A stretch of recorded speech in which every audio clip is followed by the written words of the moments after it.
આપણા જીવનની ઊંચાઈ ઉપર લઈ જવા માટે આ સંસારમાં સૌથી મહત્વનો કોઈ ફાળો હોય તો મા બાપનો છે વાલા ભક્તો. જીવતા મા બાપ હોય ને ત્યારે કિંમત ન હોય, જ્યારે મા બાપ મરી જાય ને પછી કિંમત થાય એની.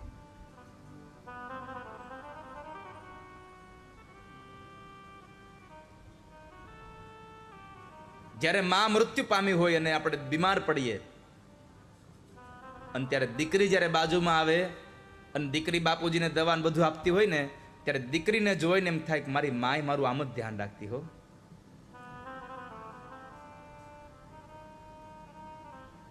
અને જ્યારે માની યાદ આવે ત્યારે આંખોમાંથી પાણીઓ પડે છે. આ સંસારમાં મા બાપ જેટલું સંતાનનું ધ્યાન રાખે છે ને એટલું ધ્યાન બીજું કોઈ નથી રાખતું, કોઈ જ નહીં. ચાહે પત્ની હોય, ચાહે બાળકો હોય, કોઈ પણ હોય, જે ધ્યાન મા બાપ રાખે છે. એક યુવાન દીકરો નોકરી કરતો હતો. રોજ ટુ વ્હીલ લઈને જાય નોકરી, ઓફિસે ટિફિન લઈને જાય અને પાછો આવે. રોજ ટિફિન લઈને જઈને પાછો આવે. એમાં બરાબર એક વખતના સમયે ઓફિસ ગયો, ટિફિન ખોલ્યું બપોરના સમયે, તો બપોરના સમયે ટિફિન ખોલવામાં ટિફિનની અંદરથી એક પ્લાસ્ટિકની કોથળી નીકળી, ખાલી કોથળી પ્લાસ્ટિકની નીકળી. એટલે યુવાન વિચારવા માંડ્યો કે આ ખાલી કોથળી કેમ નીકળી છે આમાં? માં ભૂલી ગઈ હશે કાંઈ કે શું હશે? આખો દિવસ આ મથામણ કરી પણ કઈ જવાબ ન મળ્યો અંદરથી. સાંજે ઘરે આવ્યો, જમી પરવારી અને મા બાપ સાથે બેઠો તો ત્યારે માને પૂછું કે માં, રોજ તમે ટિફિન ભરો છો, કોઈ દિન આજે મારા ટિફિનમાં ખાલી કોથળી નીકળી છે, કેમ આજ મારી થેલીમાં તમે આ ખાલી થેલી નાખી પ્લાસ્ટિકની? અને ત્યારે એ જન્મ દેવાવાળી માં એટલું બોલતી, દીકરા તું રોજ ટુ વ્હીલ લઈને જાય છે ને, હે ભાઈ તું રોજ ઓફિસે તારી બેગ લઈને જા છો અને તારી પાસે ટુ વ્હીલ છે, ફોર વ્હીલ નથી. અને અત્યારે ચોમાસાના મહિનાઓ ચાલુ થઈ ગયા છે. કદાચ તું ટુ વ્હીલર આવતો હોય અને રસ્તામાં વરસાદ આવે તો તારા ખીચામાં રહેલા પૈસા, તારા અગત્યના કાગળો, તારો મોબાઈલ પલળી ન જાય એટલા માટે મેં તને પ્લાસ્ટિકની કોથળી હારે આપી છે.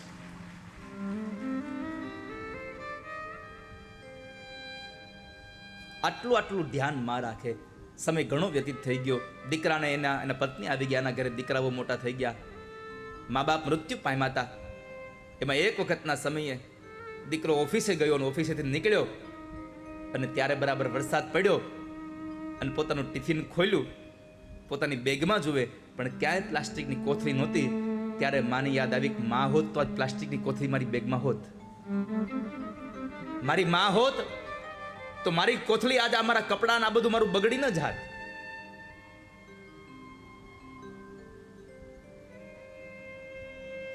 તારી યાદ આવે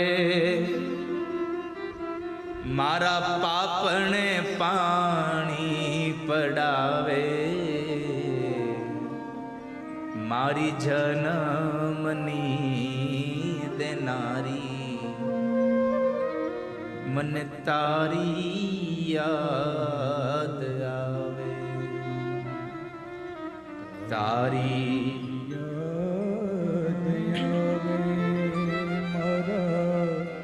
પાપને પાણી પડાવે, મારી જન્મની દેનારી મને તારી. આ સંસારમાં તમે ક્યારેક અનુભવ કરજો, તમે ગમે તેટલા મોટા થઈ ગયા હો, તમારી ઘરે દીકરાઓ ને ઘરે દીકરા હોય, પણ તમારી ગૌઢી માં જ્યારે જીવતી હોય અને તમે રાત્રિના સમયે બહાર ગયા હો, જ્યાં સુધી તમે ઘરમાં ન આવો ત્યાં સુધી ઘરમાં બધા જ વ્યક્તિઓ રૂમ બંધ કરીને સૂઈ જશે, પણ ખૂણામાં ખાટલો નાખીને પડેલી તમારી વૃદ્ધ માં નહીં સૂવે ત્યાં સુધી, જ્યાં સુધી તમે ઘરે નહીં આવો ત્યાં સુધી. મા બાપ જાગતા રહે છે, હજી મારો દીકરો બહાર છે. નિંદરા ન આવે બેટો હોય ઘરની બાર જો, ખખડે ડેલીને મારખે દ્વાર ઉઘાડે.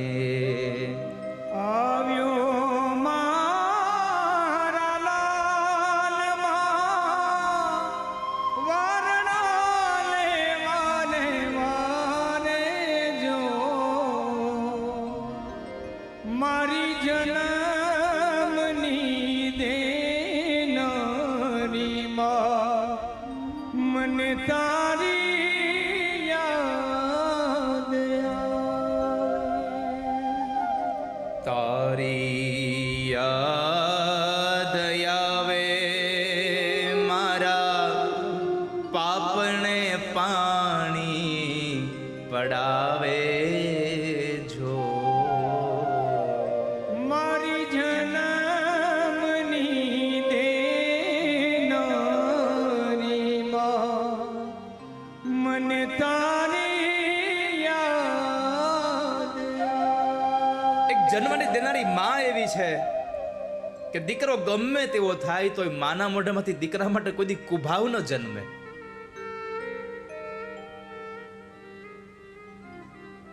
આજ ધુંધુકારી માને મારવા માટે દોડ્યો છે. માં હાથ જોડી કહે છે, ભાઈ મને શું કામે ને મારે છે? તમને ખબર છે આ સંસારમાં તમે ઠંડક લેવા માટે હિમાલયમાં વયા જાવ ને, પણ જે ઠંડક માની ગોદમાં મળે એ તમને હિમાલયની ગોદમાં ન મળે કોઈ દિવસ. અને એટલે કવિ લખવું પડે કે દાન કહે છે, હૈયું રે માળો માતું દયાનો મીઠો દરિયો જો. અમી વરસે આખડિયુંમાં વરસે અહાડી હેલી જો. કે દાન કે જગ આખું તોલું તારી તોલે કોઈ ના આવે જો. મારી જન્મની દેનારી માં મને તારી યાદ આવે. તારી યાદ આવે મારા પાપને પાણી પડાવે જો. મારી જન્મની દેનારી માં મને તારી યાદ આવે.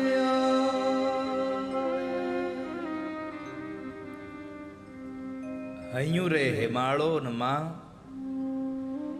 તું દયાનો મીઠો દરિયો.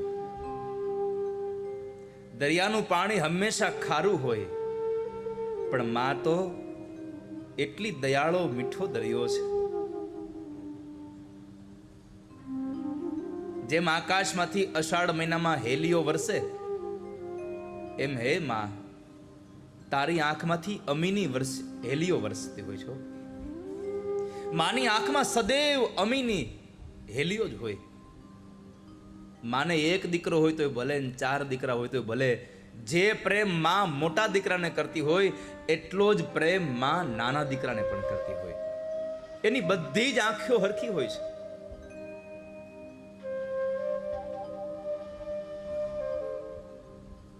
ગાડી લઈને નીકળ્યો અને માની યાદ આવી, અને યાદ આવતાની સાથે આંખમાંથી પાપણોની વચ્ચેથી પાણી માંડ્યું પડવા.